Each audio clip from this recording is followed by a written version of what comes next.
అందరికీ నమస్తే. ప్రతి ఒక్కరు వినాల్సిన వీడియో ఇది. ఇనే ప్రయత్నం చేయి జరా. ఎక్కువసేపు ఏం చెప్పా, మిమ్మల్ని ఏమి ఇసుకించా, ఉన్నట్టు చెప్పే ప్రయత్నం చేస్తా. పేపర్లో వచ్చిన ముచ్చట జర ఇనే ప్రయత్నం చేయి. అసెంబ్లీ ఎన్నికలను తలదన్నేలా పంచాయతీ పోరులో కనీవిని ఎరగనంత ఖర్చు. ఎక్కడ అసెంబ్లీ ఏం కతుల్లా నాకు అర్థం కాదు. కానీ అసెంబ్లీ ఎన్నికలని ఈ పంచాయతీ ఎన్నికలకు పోలిక లేనే లేదు. ఎన్ని వస్తాయి అసెంబ్లీ ఎన్నికలలో ఫైల్ వస్తే ఒకవేళ మండలానికి ఎక్కువ అంటే ఒక 50 లక్షల రూపాయలు మండలానికి ఏరితే చేరినాయి అనుకో. 50 లక్షల రూపాయలు అంటే మండలం మొత్తంలో 10-16 ఊర్లు ఉంటాయి. ఊరికి వస్తారు కదా, ఊరికి 10 లక్షలు 5 లక్షల కంటే ఎక్కువ అయితే రావు. వస్తాయా? రావు. కానీ ఇవాళ ఒకే ఒక వార్డుల దగ్గర 10 లక్షల రూపాయల కంటే తక్కువ ఏ వార్డుకు కూడా కాలే ఖర్చు. ఏ వార్డుకు కూడా కాలేదు. జర్రంత హైవే పాయింట్ ఉన్న ఊర్లలో అయితే 10 లక్షలు కాదు, 10 కంటే 3-4 రెట్టింపులు ఎక్కువ ఖర్చు అయింది. 30-40 లక్షల రూపాయలు వార్డు నెంబర్ ఖర్చు పెట్టుకున్న వాళ్ళు ఎందరో మంది ఉన్నారు. అట్ట పెట్టిన వాళ్ళు అంటే కామెంట్ చెప్పే ఉపాయం చేయండి. ఇంకేమిచ్చిండు? గ్రామీణ ఓటర్లను డబ్బుతో ముంతెచ్చిచ్చిన అభ్యర్థులు ఓటుకు 1000 నుంచి 5000 వరకు చెల్లింపు. అదనంగా మద్యం, చీరలు, కానుకలు సైతం. వెండి ఉంగరాలు పంచిన ఉంగరం గుర్తు అభ్యర్థి. ఉంగరం గుర్తు వచ్చిన వాళ్ళకి అలక ఉంది. మరి వెండి ఉంగరాలు ఉంగరం గుర్తోళ్ళు పంచిరి. మరి బ్యాట్ గుర్తోళ్ళు బ్యాట్లు పంచిరి. గౌను గుర్తోళ్ళు గౌను పంచిరి. గ్యాస్ పొయ్యి గుర్తున్న వాళ్ళు గ్యాస్ పొయ్యి పంచిరి. సిలిండర్ గుర్తున్న వాళ్ళు సిలిండర్లు ఇప్పించిరి. మరి ఎడవుని చెప్పు ప్రజాస్వామ్యమిగా బాజాప్తుగా పంచిరు. ప్రజాస్వామ్యం అనేది తెలంగాణలో లేదు. మరి వేరే రాష్ట్రాల్లో ఏముందో నాకు తెలియదు. కానీ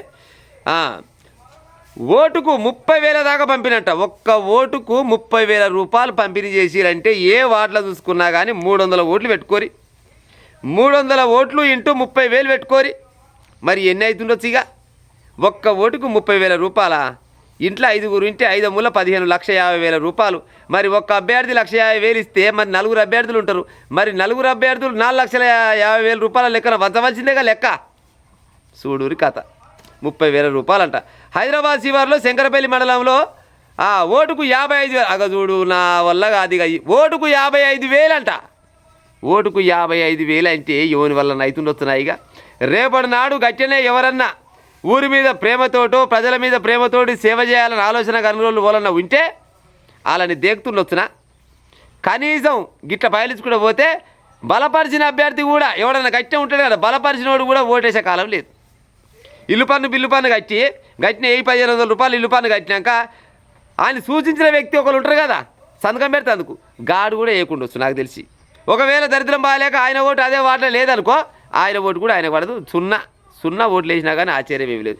55,000 రూపాయలు. ఆ శంకరపల్లి అంటే ఫుల్ రియల్ ఎస్టేట్ జరుగుతుంది అక్కడ. 55,000 రూపాయలు ఒక్క ఓటుకి ఇచ్చిందంటే ఇక మరి ప్రజాస్వామ్యం ఉన్నట్టు ప్రజలారా ఉండదు. ఇంకా పటాన్చెరులో అభ్యర్థి ఏకంగా 17 కోట్ల రూపాయలు ఖర్చు చేసినట్టులా. 17 కోట్ల రూపాయలు సర్పంచ్ అభ్యర్థికి ఖర్చు చేసిందంటే అందులో చిత్రమైన ముచ్చట ఏంటంటే 5 కోట్ల రూపాయలు మద్యానికే పెట్టినట. 4-5 కోట్ల రూపాయలు తాగి పొద్దుగల ఉత్సవశాటికి 5 కోట్ల రూపాయలు 4 కోట్ల రూపాయలు ఖర్చు పెట్టినంటే మరి ఓటుకి ఎన్ని వేలు ఇవ్వచ్చు? ఇక ఓటుకు ఎన్ని వేలు ఇవ్వచ్చు? 17 కోట్ల రూపాయలు ఖర్చు పెట్టినంటే ఇక చూడురి ఓటు విలువ ఎంత పెరిగిపోయిందో. అసలు బాబాసాహెబ్ అంబేద్కర్ గారు మళ్ళీ బతికుంటే ఈ ఓటకు నువ్వు వచ్చేసినావు, పాడైపోను నువ్వుస్తాడు. ఇంకా ఎన్నికల కోసం భూములు అమ్ముకున్న వైనం, గ్రామాలపై పట్టు కోసం తమ వంతు చేయి వేసిన ప్రజాప్రతినిధులు చేతులు మారిన 1000 కోట్ల రూపాయలు. భూములు అమ్ముకున్నారు, ప్లాట్లు అమ్ముకున్నారు, బంగారం అమ్ముకున్నారు, ఇంకేమైనా గట్టిన విలువగల ఏమైనా అన్నీ అమ్ముకొని పోటీ అయితే చేసిరు. 1000 కోట్ల రూపాయలు చేతులు మారినాయట. సగటున చూసుకుంటే ఊరికి 60 లక్షలు వేసుకుందాం లెక్క, ఎక్కువద్దు.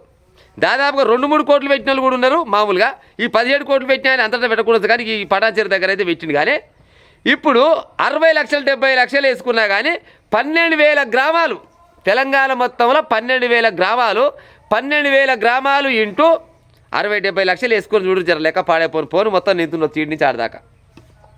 మరి గిన్ని పైసలు అసెంబ్లీ ఎన్నికలు 5 వచ్చినా అసెంబ్లీ ఎన్నికలు తలదన్నేలా అంటే ఎక్కడ అసెంబ్లీ ఎన్నికలు పాడైపోను. అసెంబ్లీ ఎన్నికలకు తీరా ఓటర్ కార్డుకు వస్తాక 500 రూపాయల కాగితం వస్తే ఆడికేం మా ఎక్కువ. దానికి సగం మంది మధ్యవర్తులు సగం మంది మింగుతూనే ఉంటారు. 500 రూపాయలు వస్తే మా ఎక్కువ. అసోంటిది తక్కువ 5,000 రూపాయలు ఒక ఓటరుకు అందుతుందంటే వీళ్ళు రేపన్నాడు మరి గ్రామ పంచాయతీలలో ఏం పని చేస్తారు? ఇక చెప్పురిగా 5,000 రూపాయలు ఒక ఓటు తక్కువ ఈ 30,000 పక్కకు పెడదాం, ఈ 17 కోట్ల రూపాయలు పక్కకు పెడదాం, 55,000 రూపాయలు కూడా పక్కకు పెడదాం, కానీ 5,000 వేసుకుందాం లెక్క ఓటుకు. రేపన్నాడు వాడన్నా పోటీ చేస్తుండొచ్చునా? ఇక పోటీ చేస్తారా? చెయ్యరు. పొరపాటున కూడా మళ్ళీ ఓటు చేయాలంటే మళ్ళీ రియల్ ఎస్టేట్ వ్యాపారి లాంటి వాడు, మందిని మూస్తోడు, ఉత్త పుణ్యాన్ని ఖర్చు పెట్టాలంటే ఓటు పెట్టలేడు. పుక్కడిగా పైసలు వచ్చిన వాళ్ళు వాళ్ళన్న ఉంటే గాలి దిగే ఉపాయం చేస్తారు, కానీ అంతకు మించి ఊరి మీద ప్రేమతోటి లేకపోతే ఊళ్ళో ఉన్న జనాలకు ఏదో సాయం చేయాలి అనే ఆలోచన పెట్టుకుంటే అది ఉత్తముచ్చట. సంవత్సరం 2 సంవత్సరాల నుంచి సాత్తోళ్ళు చాలా మంది ఉన్నారు. సంవత్సరం 2 సంవత్సరాల నుంచి అన్ని అందాలు ఆదుకుంటోళ్ళు చాలా మంది ఉన్నారు. అసొంటోళ్ళు కూడా ఓడిపోయారు. ఎందుకంటే ఓడిపోయారు అంటే ఇవాళ ఏం వారం అనేది చిన్న ముచ్చట. ఇవాళ ఏం వారం? ఇవాళ బుధవారం. ఇవాళ సోమవారం మీ ఇంట్లో ఏం కూర చేసిరావు టక్కున గుర్తొస్తుందా మీకు? రాదు. ఎందుకు ఆలోచించాలి. సోమవారం తిండే మనకు గుర్తు లేకపోయా సంవత్సరం 2 సంవత్సరాల కింద సాయం చేసినట్టు గుర్తుంటుంది. ఇవాళ నైట్లా తెల్లారితే ఓట్లు అనగా ఇవాళ నైట్లా నీ చేతిలో ఎన్ని పైసలు ఇచ్చి పెట్టిరు ఏం కథ అనేది గిదొకటే లెక్క. ఇవాళ ప్రజలకు ఇవాళ 5,000 ఇచ్చినా 10,000 ఇచ్చినా గిదే లెక్క. అంతకు మించి నాకు 6 నెలల కింద ఏడాది కింద ఈ అభ్యర్థి అంటాడు నాకు సాయం చేసిండు పోలీస్ స్టేషన్ కానో లేకపోతే భూమి కానో గ్రామ పంచాయతీలో లేకపోతే ఇంకేనన్నా సాయం చేసిండు అనేది ఎవడు గుర్తుపెట్టుకునే కాలం అయితే లేదు, పక్కలేదు. ఈరోజు ఈ క్షణం ఓటేసే ముందర జేబుల చేతుల ఎన్ని పైసలు పెట్టిండు అనేది జనాలు గట్టున్నారు, ఓటర్లు లీడర్లు గిట్టున్నారు. మరి ఇలా ఎవరు తప్పందాం చెప్పురు? ఇక ఎవరు తప్పందాం? 55,000 రూపాయలు ఒక ఓటు కంటే మరి ఇంట్లో 5-6 కనుక ఓట్లు ఉంటే వాళ్ళకి ఎన్ని లక్షల రూపాయలు రావాలి చెప్పురు? ఇక రేపటి గ్రామ పంచాయతీలో పోతాం, పోయి ఏ ముఖం పెట్టుకొని పోతాం మనం? ఇక ఏ ముఖం పెట్టుకొని పోయి నాకు నల్ల వస్తలేదు, నీళ్ళు వస్తలేవు, లేకపోతే రోడ్లు బాగలేవు, లేకపోతే మూరీలు అది ఖరాబ్ అయిపోయినాయి, వీధి లైట్లు వస్తలేవు అంటే ఆయన చేస్తారులా? ఎట్లా చేస్తారు చెప్పురు? ఇక మరి ఇలా లీడర్లని జనాలు ఆగం చేస్తారా, జనాలు లీడర్లు ఆగం చేస్తారా? నాకు తెలిసి అయితే లీడర్లు ఆగం చేస్తున్నట్టు గుర్తుంది. ఇప్పుడు ఏ పబ్లిక్ అయినా పోయి ఒక లీడర్ ఇంటికి కాడికి పోయి నాకు 55,000 రూపాయలు ఇస్తేనే ఓటేస్తాను వాడు ఉండొచ్చు, నా దేశేటాడు ఓటు ఉండడు. కానీ 55,000 రూపాయలు నీళ్ళేస్తే నాకు ఓటే అనే లీడర్లు పక్కా ఉన్నారు. అందుకోసమనే లీడర్లకు ఒక్కొక్క ఊర్ల జనాలు ఒక ఉత్స ఊపించారు అంటే ఈ కారంగా ఉంటుంది. కానీ నిజంగా కూడా లీడర్లకు చెమటలు పట్టించారు. ఎట్ట పాడవుతారు చెప్పురు? ఇక గిన్ని రకాలుగా ఏమంటారు ఓట్లకు ఉంగరం గుర్తులకు ఎండు ఉంగరాలు, బంగారాలు, పట్టు చీరలు, మళ్ళీ పోతే ఏంటివి బ్యాట్లు, గౌన్లు, గ్యాస్ సిలిండర్లు, పొయ్యిలు, ఏ గుర్తుంటే ఆ గుర్తుకు కుర్చీలు, గిన్ని రకాలుగా పంచినాక ఇక ప్రజాస్వామ్యం అనేది ఎక్కడుంటుంది ప్రజలని చెప్పురు? ఇక ఉంటుందా? రానున్న రోజులల్లా ఇప్పుడేదో సామెత ఇల్లు కట్టి చూడు పెళ్ళి చేసి చూడు అనే సామెత ఉండేనా? అసోంటి సామెతలల్లా నీ దగ్గర దమ్ముంటే ఎలక్షన్లలో సర్పంచ్గా పోటీ చేసి చూడు అనేది కూడా ఒక సామెత యాడ్ అయినా కావచ్చు, నష్టమేమి లేదు. అవునా కాదా ప్రజలారా చెప్పురి?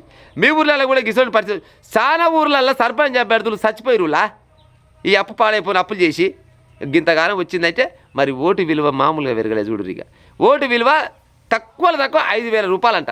5,000 నుంచి 55,000 రూపాయల వరకు పెరిగిందంటే మరి ఇలా తప్పు ఉంది ఒప్పు ఉంది అనేది ఇక కామెంట్ రూపకంగా మీరే చెప్పురే ఉంటా మరి. ఇక